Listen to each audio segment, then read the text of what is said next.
Aku mau membagikan sebuah pengalaman yang pernah aku alami. Jadi pada tahun 2021 ya, pada saat aku itu promil, sebetulnya aku tuh juga punya keluhan.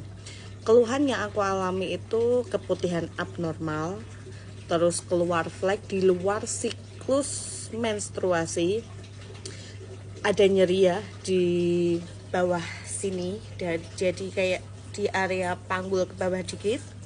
Terus ketika berhubungan itu terasa sakit. Jadi awal aku periksa promil itu kan aku juga menyampaikan keluhanku itu seperti itu.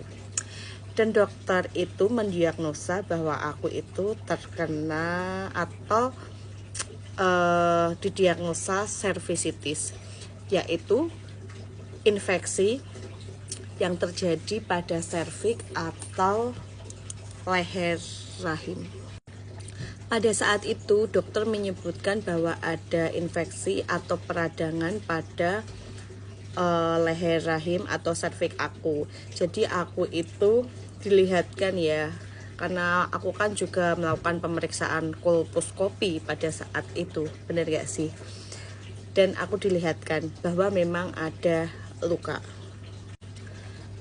Padahal aku itu merasakan gejalanya seperti keputihan yang menurut aku abnormal.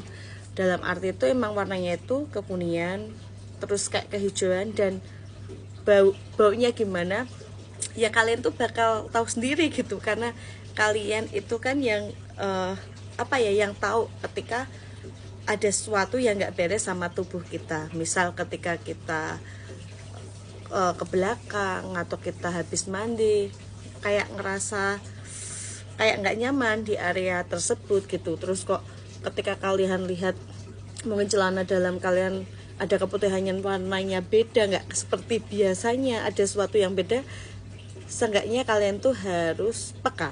Jangan kayak aku itu sebenarnya merasakan gejala kayak keputihan abnormal tuh sudah hampir 3 tahunan, dan parah-parahnya itu ya waktu hampir memasuki 3 tahun itu tadi ya, sampai keluar flek di luar siklus menstruasi. Sebelumnya aku tuh pernah periksa ke salah satu dokter spesialis kandungan di daerah sini.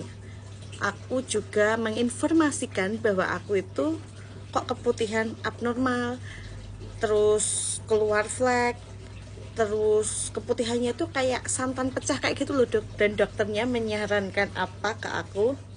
Ya karena itu kurang bersih aja mbak ketika membersihkan area miswe, dan aku tidak diresepkan obat apapun. Dan area miswe aku tuh juga nggak dilihat ya, jadi di area vagina itu juga nggak dilihat sama sekali, hanya by dialog kayak gitu toh.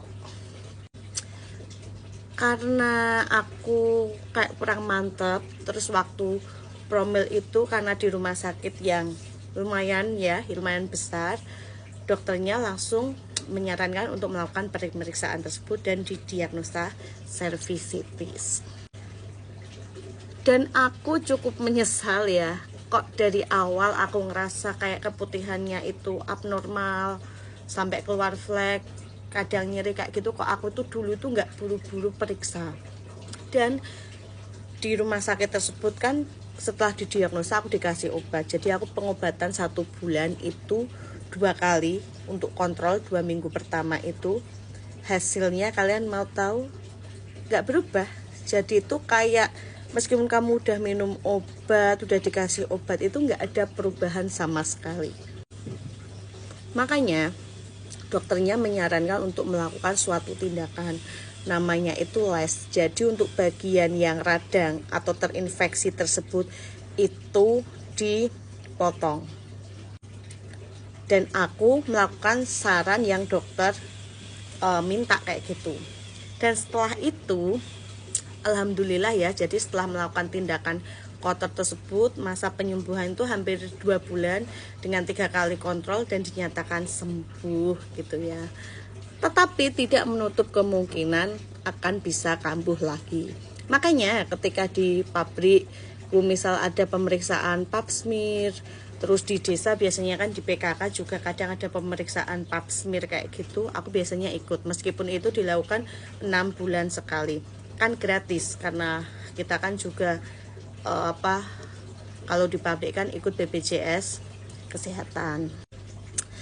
Pada saat aku terkena cervicitis itu ya, aku kan pengobatan, melakukan tindakan kauter dan masa penyembuhan itu aku tidak menggunakan BPJS karena di rumah sakit tersebut memang tidak menerima asuransi BPJS. Kalau asuransi swasta lainnya menerima, karena aku kerjanya di pabrik kan pinginnya BPJS, jadinya di sana tidak berguna sama sekali. Kenapa pada saat itu aku tidak memilih rumah sakit yang bisa menerima pasien BPJS, karena kan pada saat itu satu, aku promilnya di rumah sakit itu jadi biar sekalian. Yang kedua, karena aku itu kerja di pabrik garmen yang kalau izin itu di pabrik aku terdahulu, menurut aku itu agak susah ya, menurutku loh ya, nggak tahu kalau menurut orang lain, karena aku harus bolak-balik ke rumah sakit untuk kontrol, melakukan tindakan dan lain sebagainya gitu kan.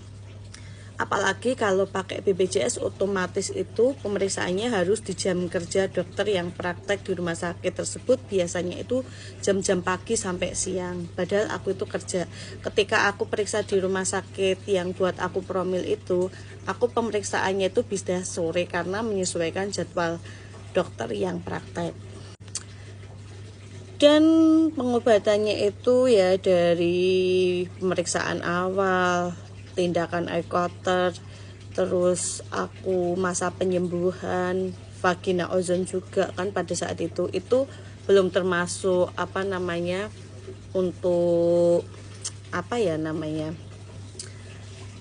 belum vaksin juga, untuk vaksin yang itu ya, untuk HPV atau ya sudah menipis gitu ya keuangannya, karena sampai sembuh itu aku hampir habis 20-an lebih ya, sama termasuk transport wirawirinya. Dan alhamdulillah dari hasil pantologi ya, jadi setelah jaringan serviks yang radang atau infeksi tersebut diambilkan, dicek, itu tidak mengarah ke kanker. Jadi pengobatan setelah dinyatakan sembuh ya udah berhenti, tinggal kayak aku itu pencegahan aja biar kalau misalnya kambuh itu bisa terdeteksi lebih dini gitu loh, dan gampang diobatin seperti itu. Jadi buat teman-teman semua jangan menyepelekan kalau tubuh kalian itu memberikan tanda-tanda yang tidak biasa, karena yang tahu itu hanya kalian sendiri gitu loh. Jangan sampai seperti aku ya, itu tuh pengalaman menurutku itu yang sangat berharga. Kayak uang yang kita kumpulin selama 1 tahun penuh itu habis untuk pemeriksaan gitu kan, untuk mengobati kita gitu. Dan ada beberapa teman juga yang sama-sama menderita cervicitis, juga ada yang memang belum sembuh. Apalagi ada beberapa orang yang ternyata kedetek cervicitis, ternyata itu sudah parah dan udah mengarah ke kanker. Salam sehat ya buat teman-teman semuanya.